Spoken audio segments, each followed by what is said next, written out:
So the weirdest thing that happened when I was in there, right? The morning like after I'd had the morphine and what have you, right?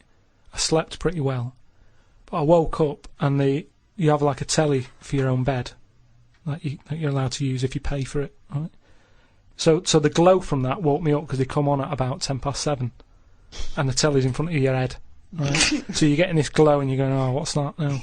And I looked at it, and all it had written on it is, Carl received bad news about your father, right? And I was like, is this what they do now? Because it's such a big hospital, did they just text you sort of news to your bed? And I was kind of like, like I say, it was early, it was 7:10 or whatever. Thinking, what's going on? I didn't have my mobile. Suzanne took that. And I was looking at it, I read it again, I thought, it might come up with more, like, what's up with him? Turns out it was just a review for Neighbours. It just tells you... it tells you what's on the telly that day. And there's some fella in Neighbours who's called Carl, whose dad went bad. So that sort of woke me up a bit. I had a bit of a shock then. It was kind of like... So I was wide awake at like 7:15 in the morning because my heart went a bit fast because I thought something had happened to my dad. Carl, of course, has written a poem about the experience entitled My Ward. All I've done here, I've been through a, I don't know what the word is, a bad experience. Trauma? A trauma, yeah. I've been through a load of trauma. Mm. So I'm just finishing it off with a little sort of picture for people. Go on then. In my ward. It's called my ward. Me, a Chinese fella, and an old bloke who looked like Mr. Burns from The Simpsons. Don't know what was wrong with him, but breaking wind was the symptoms. No one visited him or called him. He seemed quite lost to me. As well as wind problems, he had a colostomy. Bang. When I left, I said see you to the old man.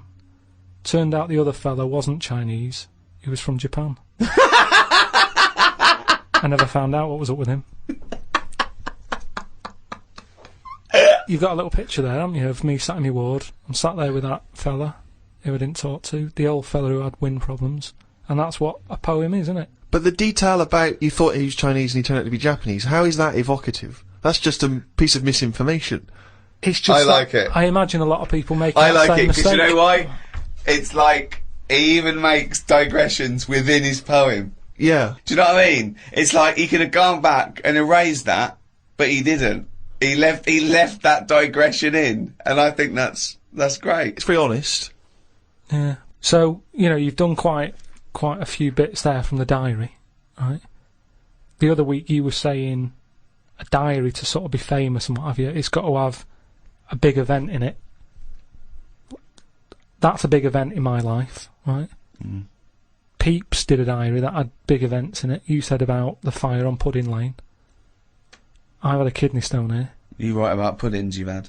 So is that as big as is that a proper diary thing? It's a proper diary anyway. I think personally, the 5 or 6 pages you've written about your ill health are genuinely interesting, and I'm sure in years to come it will be an interesting evocation of the NHS at this modern age and how it is, what it's like to be in hospital. What other diaries are out there? Well, a lot of them are fictional, of course, Bridget Jones and the like. There are lots of memoirs, but to I publish a don't whole know diary, why. I mean, you can Well, get... the two most famous diaries, I'd have thought, was Pepys and Anne Frank.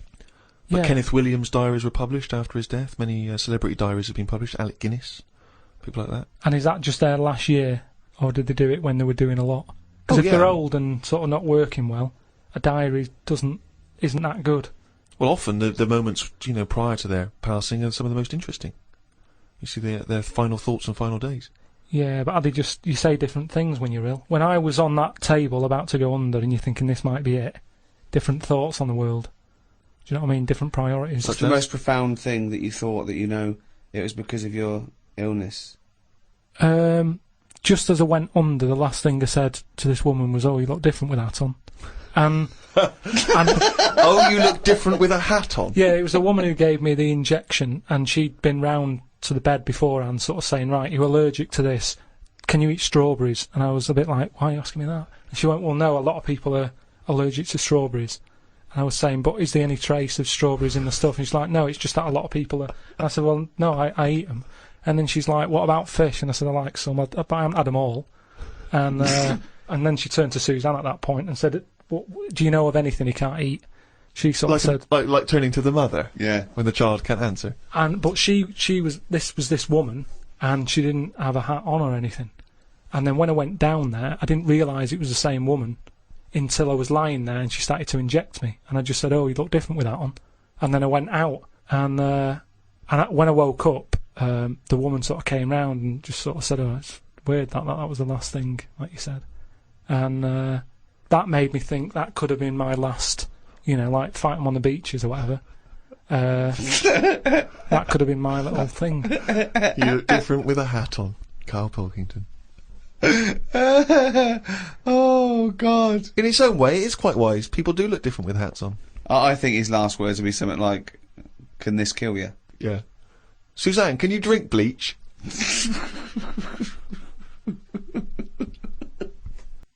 Oh, chimpanzee that monkey news, you little round-headed... Right, years ago, people only drank water, didn't they? How long ago are we talking? Going back a bit, Okay. and it was just the norm. Everybody was happy with that. It was kind of like, what, you're thirsty, have some water. It was just what you did.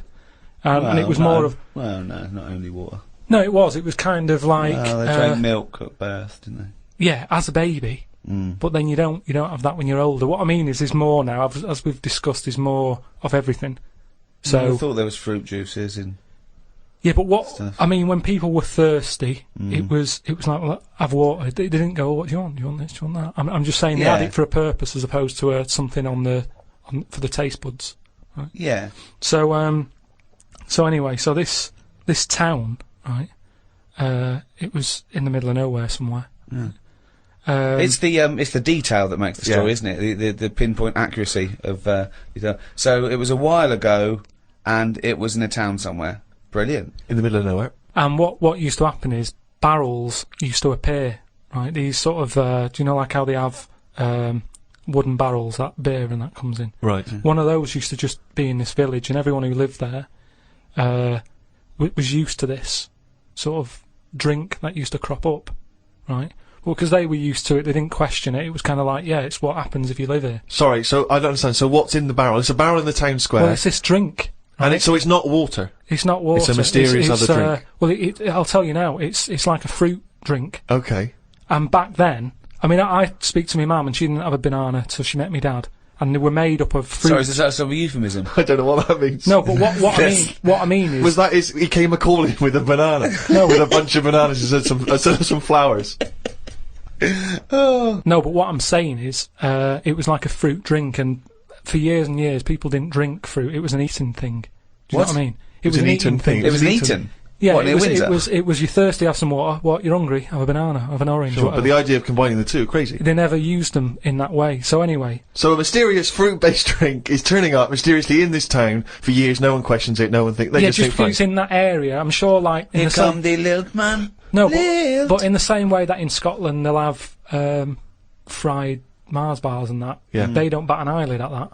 Yet when we go there, well, no, they didn't appear mysteriously. Did they? They didn't just appear one day. I assume they go to the newsagents, then take it home and pop it in some batter. But what I'm saying is they don't think anything's odd about that. But as time goes on, people have started travelling more, haven't they? Ooh. And you have visitors sort of came in to the town, and they were saying, "Oh, I'm a bit thirsty. Have you got any water?" And they were like, "I don't have water. Have some of that in that barrel." And they were like, "What's that?" And they were like, "Oh, it's a drink." So they had it, and it was really like refreshing. They were like, "What is this?" And they said, "Don't really know. It just crops up." Of course they did. No. It's what no. It's what you get if you live here. It's part of living here. Right. So they were like, "Brilliant. Do you sell this?" And no, they don't just sell it. We don't even know where it comes from. Just have some whilst you're here. You don't even know where it comes from. No. So the It's thing bollocks. is, this helped the town out. That's because before the monkey appears. This shit. Yeah. So all these people are enjoying the drink. Word gets out, and it went on for a couple of years, but they say it travels fast, doesn't it? If it's good news, it travels. If it's good news or bad news, it travels fast. Yeah. So news travels fast. Yeah, just news. Yeah, news does. So anyway, so some Fucking business. monkey news doesn't. This has taken half an hour. So some big business fella who was on holiday in. Any specifics? He was from Chicago, Right. Oh, and he How flew tall in. was he? Hold on though. So this is after Chicago was founded. Right. Yeah, Chicago was knocking about. Oh, they had loads of drinks then. Yeah, they had alcoholic. coffee, tea, yeah. tea. Alcohol. Yeah, they had every drink under the sun. Yeah, but not like Every drink under the sun. Not like- Apple juice, grape No, juice, they didn't. ciders, wines. Yeah. So he came in. Oh, Chicago was founded. Then, He came yeah, in. probably and, 19th century. Oh, there's loads of shit about. and he was saying, this drink you've got here, he said, it's good stuff, you know. Mm. He said, whose is it? And they said, well, it just appears and what have you. And he said, well, that's a bit odd. So anyway, he got a bit annoyed with it because he wanted to take it back with him to Chicago. He knew there was an audience for this. Well, yeah, because they got bored of tea, coffee, all the other drinks that were available. Drinks and that, yeah. So he waited Mead. at night. Been around for years. Waited behind a truck. A truck. Also, So we're in a motorised age. Also, so at least 1890 something. I'd have thought. And he saw this little fella bring the barrel out. How little was the fella? It's hard to tell in the dark, and they were quite far away. And the barrels, you know, it's hard to work out. Yeah. He was short. His arms were long. So they followed him in, right, and saw what was going on, Okay. like how it was being made, and they said, you know what, we can have a go at making this ourselves. And what happened in the end? They tried to imitate it in Chicago. There was a orangey tang, right? It was made by an orangutan, wasn't it? And do you know grapefruit juice? They had like ape fruit juice that they were good at crushing the fruit with the feet and what have you. And that's how them two. So it was great ape fruit drink. Yeah. Which probably got abbreviated over time. Ape fruit juice. No, it was great ape fruit drink. It was because it tasted great. That is a load of shit, Carl. That is why we stopped doing it.